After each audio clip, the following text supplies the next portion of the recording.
বিচার বিচার বিচার চাই, হাদি হত্যার বিচার চাই, justice justice, we want justice. BNP কে জামাত এটা দেখার প্রয়োজন নাই, আমাদের একটাই দল, সেটা হলো আমরা সবাই মিলে।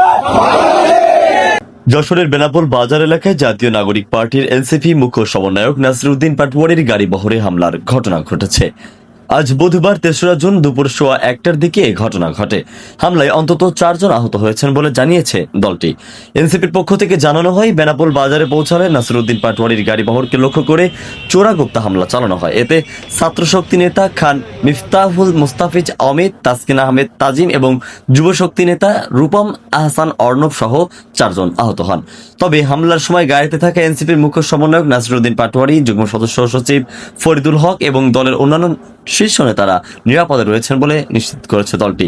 হামলার পর আহতদের প্রাথমিক চিকিৎসার ব্যবস্থা করা হয়েছে, তবে তাদের বর্তমান শারীরিক অবস্থা সম্পর্কে বিস্তারিত তথ্য জানা যায়নি। বিএনপি কে জামাত এটা দেখার প্রয়োজন নাই, আমাদের একটাই দল, সেটা হলো আমরা সবাই মিলে। দল মত নির্বিশেষে বাংলাদেশের সীমান্তকে রক্ষা করতে হবে।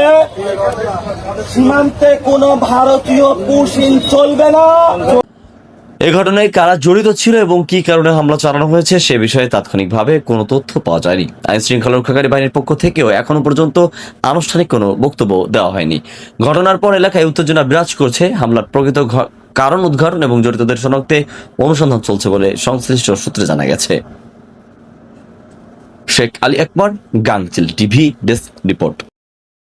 বিচার বিচার বিচার চাই, হাদি হত্যার বিচার চাই, justice justice, we want justice.